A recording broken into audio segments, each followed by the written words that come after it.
everyone, welcome to the English lesson with English class. So let's start. Our today's topic is present simple in question form, such as I said, it's interrogative form.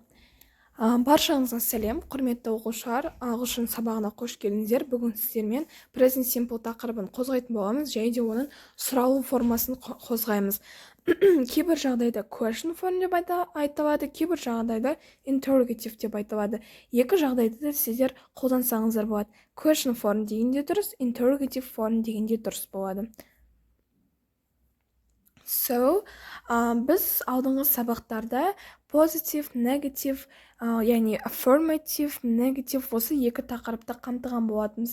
Ал бүгінгі сабақта interrogative, яғни сұраулы формасын оқитын боламыз, яғни түсінетін боламыз.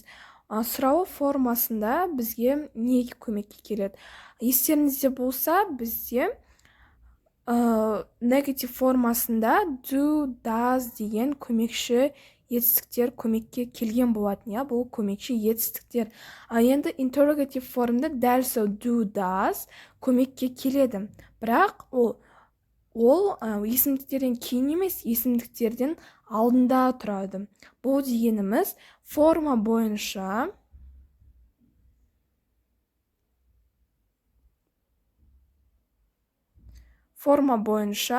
present simple question, яғни бұл жерде көріп тұрғандарыңыздай мына жерде do, does алдына шығады, одан кейін subject, одан кейін міне бізде есімдік, содан кейін сұрақ белгісі міндетті түрде. Бұл дегеніміз бізге мынандай ережені алып келеді. Бізге мынандай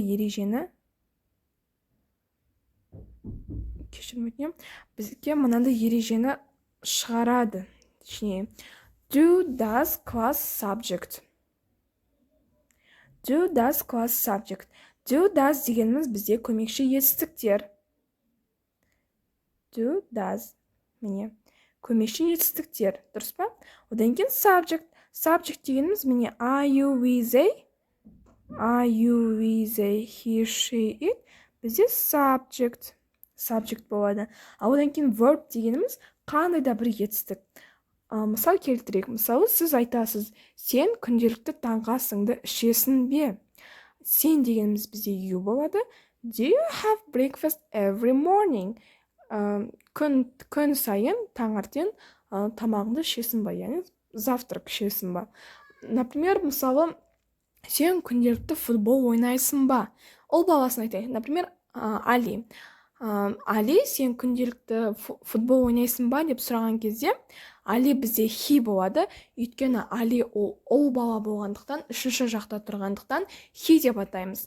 Does Али play football every day? Күнделікті ойнайды ма Али деп сұрап тұрмыз. Немесе жоқ. Олар күнделікті сабаққа барама, яғни мектепке барама. Бұл кезде бізде міне көрсетіліп тұр ғой. They, are you, we, theyға do қолданады. He, she, itға does қолданады. Демек бізде біз деген they болғандықтан, біз оған не дейміз? Do they go to school every day? Күнделікті мектепке бара ма олар? Олар күнделікті мектепке бара ма деп сұрап тұр, Мысалы, енді қыз балаға алайық. Айгүл күнделікті біреумен сөйлесе ма, немесе құрбысымен сөйлесе ма деген кезде does she немесе Айгүл деп алсаңыздар болады. Does she chatting with her friends?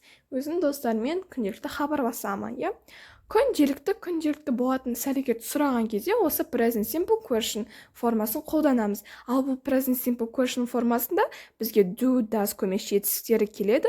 Оған қосылады subject. Subject дегеніміз бізде олар I, you, we, they, he, she, it и так далее. Verb дегеніміз бізде кез келген етістік. Run, мысалы, мына жерде тұр.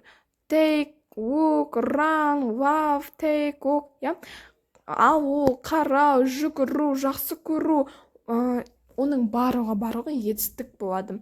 Вот.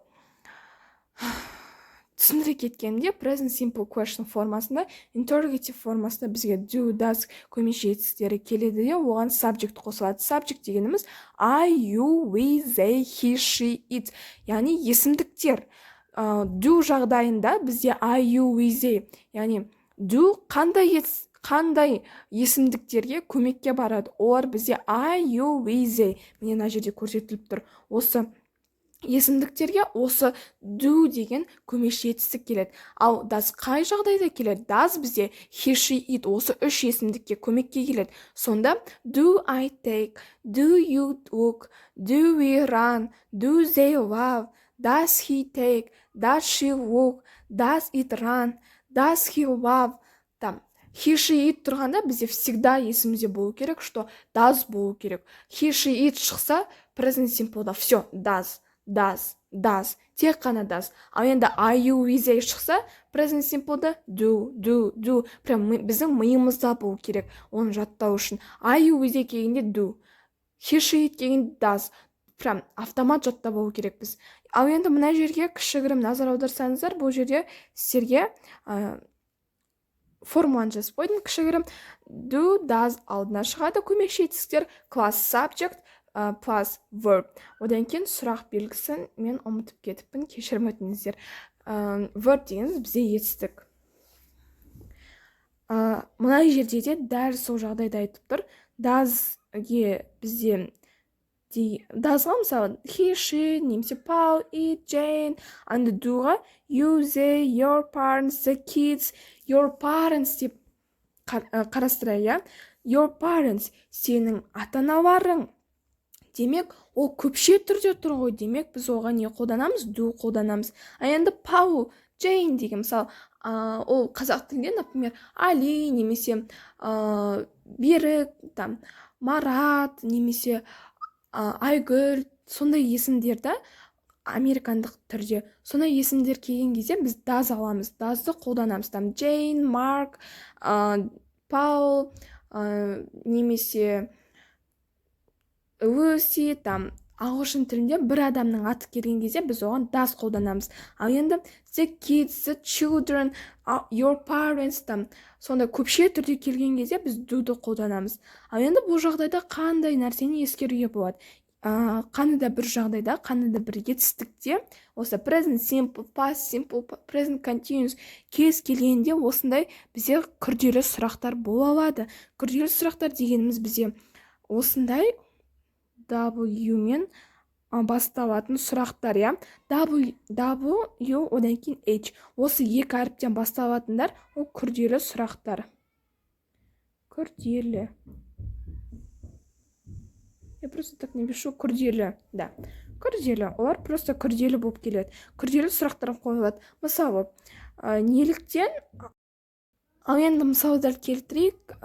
Неліктен Марат күнделікті футбол ойнайды? Why does he play football every day? Неліктен? Why? Естеріңізге сала кетейін. What, where, why осындай WH-тан басталатын күрделі сұрақтар үшін менде арнайы видео бар. Ол жерде сіздерге барлық аудармалары барлығы жазылған.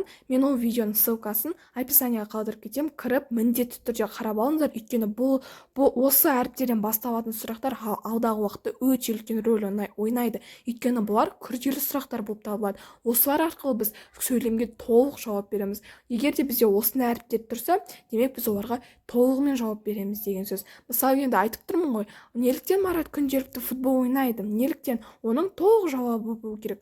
Ол кезде бізде why қолданылды. Яғни осы what, where, why, who бұндай әріптерден басталатын сұрақтар өте көп сөздер.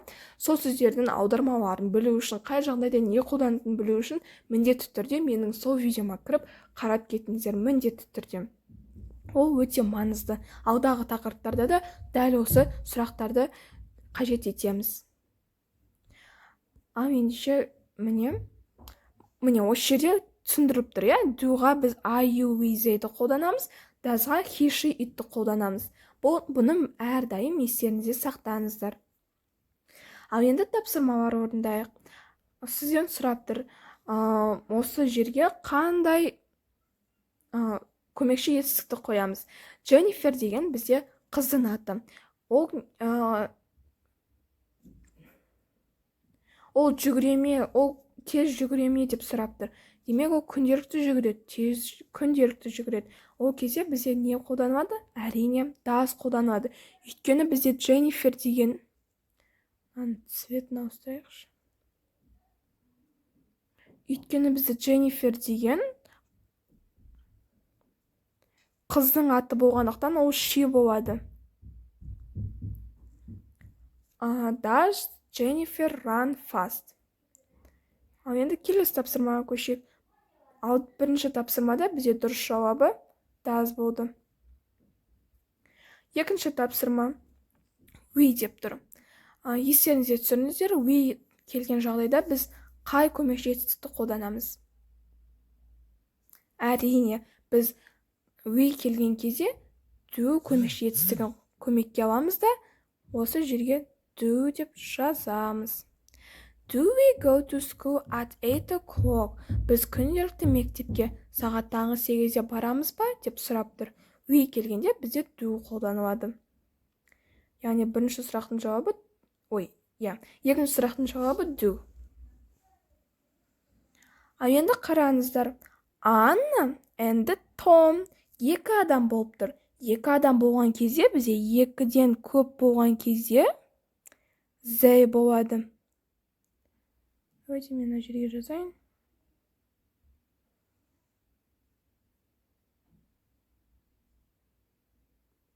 They болады. Ал they есімдігіне біз қандай көмекші етістікті аламыз? Do ма, does ба? Ойланыңыздар. Бұл жағдайда біз do көмекші етістігін көмекке аламыз. Өйткені do дегеніміз бізде I, you, we, they. Осы төрт көмекші есімдіктерге көмектеседі, осы есімдіктерге көмекке келеді. Ал енді Anna and Tom дегенде екі адам. Демек, олар көпше түрде тұр. They. Демек, біз оған do қолданамыз. Үшінші сұрақтың жауабы do болады. Енді келесі сұрақ. You go to dance classes. You деп тұр.